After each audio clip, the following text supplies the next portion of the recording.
Axel Perret vous fait vivre l'information dans tous ses états. En direct de Lannion sur France Bleu Brésil. Quand on est au niveau local, en Bretagne, quand on travaille comme pour vous, Morgane Large, en Bretagne au quotidien, est-ce que, il y a un an, vous disiez, je vais peut-être arrêter d'être journaliste. Est-ce que vous voulez continuer ? Est-ce que on doute parfois, Anne Bocandé le disait, on s'auto-censure, on ne va plus sur des terrains d'investigation pour telle ou telle raison. Le journalisme local, il a toujours été un petit peu méprisé. Le journaliste local, en tout cas, j'avais regardé un documentaire très intéressant qui s'appelait Projet Cartel sur une journaliste mexicaine assassinée. Et le documentaire démarre par c'est la première fois au Mexique qu'une journaliste nationale est assassinée. Ça veut dire qu'il y a eu des journalistes locaux d'assassinés, mais c'était moins grave. Enfin, ça fait peur, quoi, d'entendre des choses comme ça. Après, non, les conditions de production de l'info, elles sont compliquées. Déjà parce qu'il y a de la précarité. J'entendais votre intervenant précédent dire que parfois les médias délivrent des informations fausses, mais des fois il y a des journalistes qui ont des ennuis parce qu'ils délivrent des informations vraies et aussi en Bretagne et aussi des journalistes locaux. Vous avez eu, vous, à France Bleu, Nicolas Blanza, par exemple, qui a été interdit au Stade brestois à la suite d'une révélation qu'avait fait France Bleu. Et ben voilà, Nicolas Blanza, il a eu la chance d'avoir toute la rédac de France Bleu et notamment son directeur Gurvan de Musset qui l'a soutenu et aussi ses collègues journalistes sportifs qui ont boycotté une conférence de presse pour le soutenir. Mais voilà, tous les journalistes n'ont pas le soutien de leur rédaction. Moi, j'ai de la chance, j'ai eu des ennuis et j'ai ma rédaction RKB qui m'a soutenue. En attendant, on est un média fragile. On est des personnes fragiles déjà parce qu'on est beaucoup sur le terrain, on est tout seul.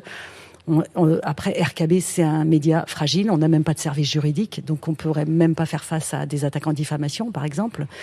Et puis voilà, être exclu ou mis au placard par des politiques ou des industriels, c'est toujours un problème parce que c'est toute la rédaction qui en souffre. On le rappelle, suite à votre travail sur l'agro-industrie, il y a eu des menaces téléphoniques, il y a eu des roues de voitures qui ont été déboulonnées, mon chien empoisonné. Par 2 fois en 2021, en 2023. Et vous continuez à être journaliste, Morgane Large ? Ah oui, moi je fais mon boulot et pour RKB et puis je travaille aussi un peu pour d'autres médias et je suis très investie dans le média Splan. Parce qu'aussi c'était un constat de cette nécessité de créer ce média. Il y a quand même quelque chose qui est problématique, c'est qu'aujourd'hui, pour être bien informé, il faut de l'argent. Enfin, quand on n'est pas abonné aux médias, sauf bien sûr la radio, et la radio de service public fait un super boulot, mais on a accès à une toute petite partie d'un article qui ne permet pas d'être informé. Et avec Splan, on s'est dit, on va créer un média déjà indépendant, financièrement, et qui sera gratuit. C'est-à-dire qu'il n'y aura plus besoin de débourser de l'argent pour avoir accès à des enquêtes dans leur totalité. On estime que l'information, c'est un bien commun et qu'il faut que tout le monde y ait accès gratuitement. La seconde fois où on a déboulonné une de mes roues de voiture, j'ai demandé une réouverture d'enquête par l'intermédiaire d'ailleurs d'un avocat. Et j'attends toujours des nouvelles du procureur de la République. Et la demande de réouverture d'enquête, elle est intervenue en mars 2023. Je n'ai aucune nouvelle depuis. Donc oui, ça pourrait peut-être pour les auteurs de ces violences passer pour de l'impunité, pour en fait une autorisation à inquiéter des journalistes, à intimider des journalistes. Et ça, c'est absolument pas normal. Mais il y a l'exercice du journalisme, c'est aussi quelque chose de très compliqué. On a des confrères de Disclose quand même qui ont été convoqués par la DGSI il y a quelques semaines de cela. On a des inquiétudes sur le secret des sources.